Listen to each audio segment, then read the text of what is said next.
Very good afternoon to all of you. Welcome in Ravi Sir Super 50 YouTube channel. Nowadays we are conducting the mock interviews of Bank of India Credit Officer and IT Officer. Now I am going to take the mock interview of Bank of India Credit Officer of one of my student. Okay, and just after some time I will upload the video on YouTube. Just take help from it.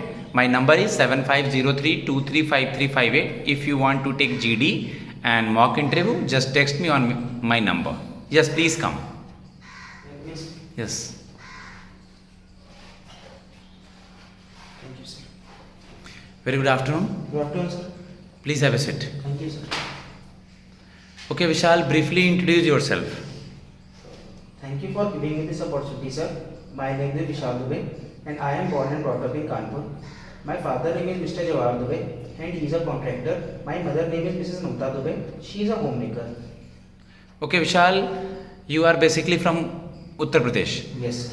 Okay, I am not talking about any party. मैं किसी party की बात नहीं कर रहा हूँ. फिलहाल अभी वहाँ का लॉ एंड ऑर्डर कैसा है पहले की तुलना में, बिना किसी पार्टी का नाम लेते हुए? जी, क्योंकि सर मैं खुद परसीव कर रहा हूँ. मैं वहाँ पे एट लास्ट जब से दूसरी गवर्नमेंट आई, मैं वहाँ पे लास्ट 3 ईयर से हूँ, तो मैंने खुद इस चीज़ को विटनेस किया है कि यूपी में लॉ एंड ऑर्डर्स बहुत ज़्यादा बढ़े हैं. और ऐसा हम लोग देख भी सकते हैं कि जो हमारे क्रिमिनल केसेस है यूपी में, सर ये बहुत ही ज़्यादा कम हुए हैं. जैसे कि रेप के केसेस होते थे सर, गैंग्स के ये चेन स्नैचिंग वगैरह के और मर्डर्स के केसेस होते थे सर, ये बिल्कुल जीरो हो गया है.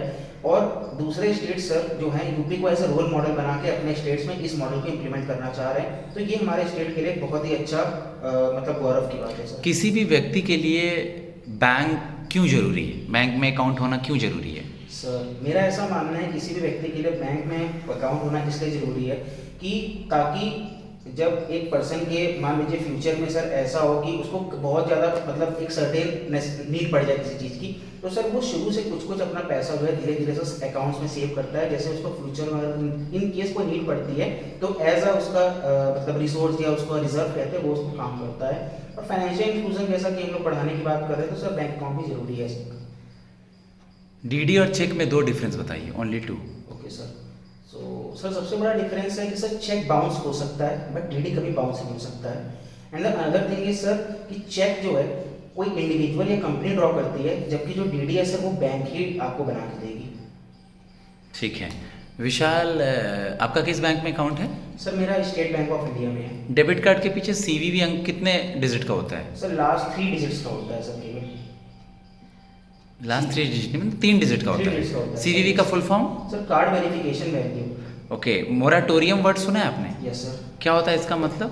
सर मोरेटोरियम एक तरह से सर जब कोई पार्टी बैंक में लोन लेने आती है तो एज अ सर जो मोरेटोरियम होता है उसका मतलब होता है इमूवेबल प्रॉपर्टी.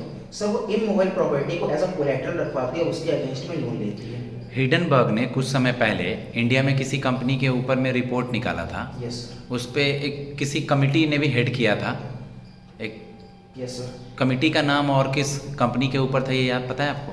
सर कंपनी का नाम तो मुझको पता है बहुत अच्छे से कि ये अदानी कंपनी थी, क्योंकि इन्होंने मार्केट में सर जो शेयर्स थे इनको शेयर्स का सर मतलब गलत किया था इन्होंने. इनके मार्केट में एक्चुअल में इतने शेयर्स नहीं थे और इसी के चलते हुए इन्होंने एफपीओ जो था इनको 20,000 शेयर्स के अप्रॉक्स का इनको एफपीओ वापस लेना पड़ा था. और अगर कमेटी की बात करें तो सर मुझे एग्जैक्ट कमेटी का नेम नहीं याद है, बट हाँ मुझे ये पता है सर इसको सुप्रीम कोर्ट में इसकी एक कमेटी बनी थी इस चीज़ को. कोई सापरे करके नाम था क्या?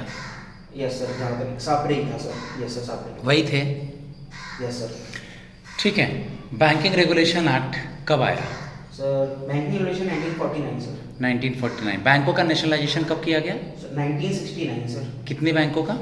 Sir 14 banks. और सेकंड नेशनलाइजेशन कब हुआ?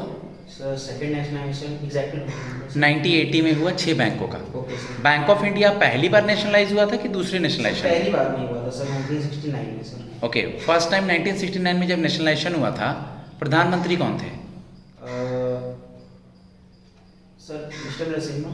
श्रीमती इंदिरा गांधी. Sorry sir, Shrimati Indira Gandhi. इंदिरा गांधी के समय ही नेशनलाइजेशन हुआ था. Okay sir. Okay Vishal, what is financial inclusion?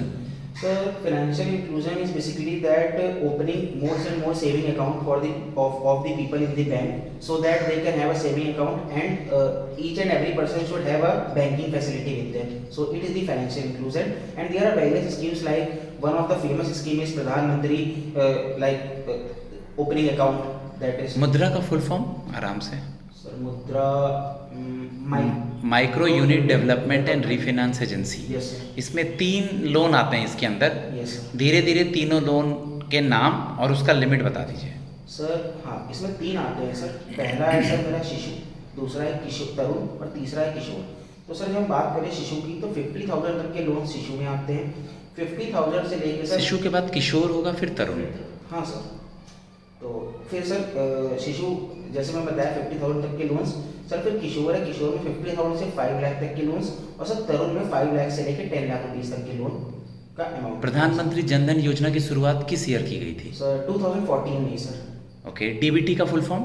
Direct benefit transfer sir. इसका क्या मतलब है?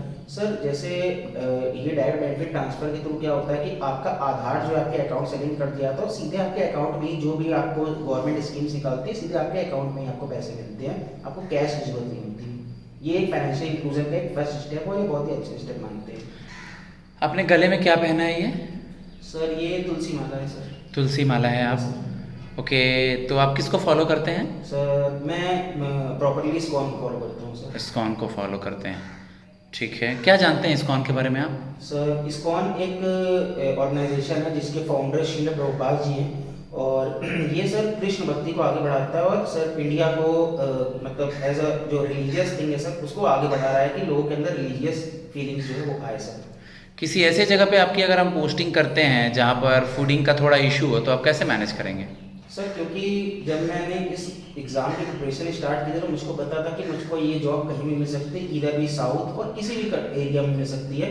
तो मैं इसके लिए वेल प्रिपेयर्ड हूँ सर। मुझे फूड की कोई इशू नहीं होगा क्योंकि सर मेरी मेन प्रायोरिटी है कि मुझे जहाँ पे जॉब मिले मुझे वहाँ पे अपने फील्ड में बेहतर करना है। तो सर फूड उसके लिए कोई बहुत बड़ा इशू नहीं है मेरे लिए sir. Okay, bank of India का टैगलाइन क्या है? Relationship beyond banking. Relationship beyond banking. World bank के 5 विंग्स हैं, हाँ सर। नाम याद है क्या एक दो का भी? हाँ सर याद है sir. IMF, IBRD। IMF world bank का विंग नहीं है। IMF इंटरनेशनल ऑर्गेनाइजेशन है, इंटरनेशनल मॉनेटरी फंड। हाँ सर। IBRD आपने बोला एक? IBRD सर मीगा है। मीगा और IFC और IDA और ICSID। Yes sir, IDA and ICSID। ठीक है। नॉन परफॉर्मिंग एसेट्स की 3 क्राइटेरियाज होते हैं, यस सर। तीनों का नाम पता है? सर एक सबऑर्डिनेट होता है, सब स्टैंडर्ड, दूसरा होता है सर डाउटफुल और तीसरा होता है लॉस। तीसरा होता है bad debt. Sir bad debt और लॉस। हाँ ठीक है। NPA की चीज़ों को थोड़ा ध्यान से एक बार पढ़ लीजिएगा। Yes sir. Okay, shell companies का नाम सुना है? Service company? Shell companies. No sir. Shell companies means those companies who are not in the existence, they are only on the book. Okay sir. कुछ ऐसी कंपनियां जो केवल किताबों पर हैं, उनका कोई एग्जिस्टेंस नहीं है। Okay sir. आर्टिफिशियल इंटेलिजेंस का यूज़ करके हम अपने बैंकिंग इंडस्ट्रीज को आगे कैसे ले जा सकते हैं? Okay sir. तो सबसे पहले तो जैसे कि हम लोग जान रहे हैं कि आजकल आर्टिफिशियल इंटेलिजेंस लगभग हर बैंक यूज़ कर रहा है। तो जैसे बैंक ऑफ इंडिया जो है वो खुद अपना BOI का वर्ड यूज़ कर रहा है। उसके बाद इंडियन बैंक भी इंडोसिस वगैरह यूज़ कर रहा है। ऐसे बहुत सारे बैंक्स हैं।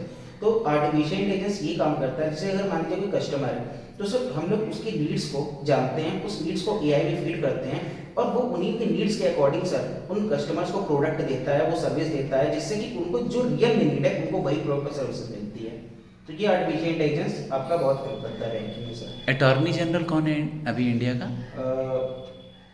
अटॉर्नी जनरल सर, अटॉर्नी या सोलिसिटर किसी का नाम याद है? Solicitor sir Tushar Mehta, mister Tushar Mehta sir. Tushar Mehta हैं अभी? Yes sir. और अटॉर्नी अटॉर्नी सर याद नहीं आ रहा है। Yes sir. KK वेणुगोपाल याद आ रहा है सर, प्रीवियस है सर। पहले थे वो। Yes sir. कोई बात नहीं। आप मुझे विशाल ये बता दीजिए कि फिलहाल आपने सुना होगा कि हर बैंक चाहती है कि उसका NPA जो हो ज़्यादा से ज़्यादा रिकवर हो और उसके पास मोबाइलाइजेशन ऑफ फंड यानी कासा ज़्यादा से ज़्यादा आए।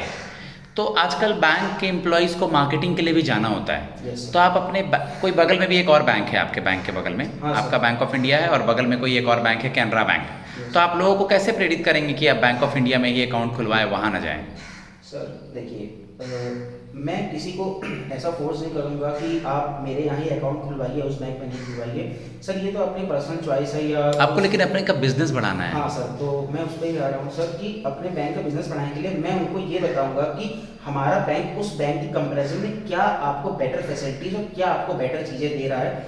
और उनको मैं ऐसे मतलब जो भी मेरे बैंक का डेटा होगा उसको मैं पढ़ के वो डेटा कलेक्ट करके एक एग्जैक्ट डेटा दूंगा, जिससे कि उन लोग को एग्जैक्ट फिगर पता चले, एग्जैक्ट इमेज हमारे बैंक की क्या है और हमारा बैंक कैसे दूसरे बैंक से बेहतर है, ताकि वो हमारे बैंक में आके अकाउंट खुलाए। तो ये कन्विंसिंग मैं उनको सर कर सकता हूँ। लास्ट क्वेश्चन, आपकी क्या 2 क्वालिटी है जो इस जॉब के लिए सूटेबल है?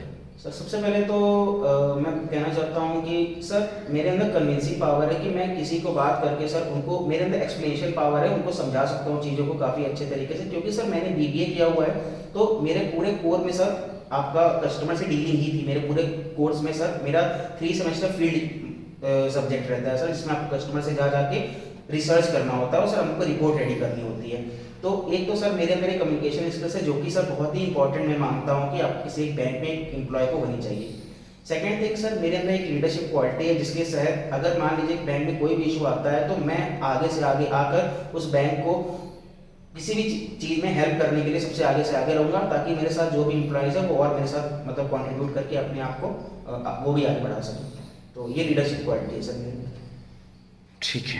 ठीक है विशाल, धन्यवाद। Thank you sir. Okay guys, now मैं फीडबैक देने जा रहा हूँ विशाल को उनके इंटरव्यू की। ओके, और आप ये वीडियो यूट्यूब में देखें, इससे बेनिफिट लें और रिसेंटली प्रिपरेशन करें आप लोग। जो करंट में अखबार में चीज़ें चल रही हैं या जो बैंकिंग हैं, HR क्वेश्चंस, आपका gap year, bank of India के बारे में चीज़ों को रिवाइज करें, मॉक अच्छा होगा। मॉक और GD के लिए कांटेक्ट करें मेरे नंबर पे 7503235358। धन्यवाद।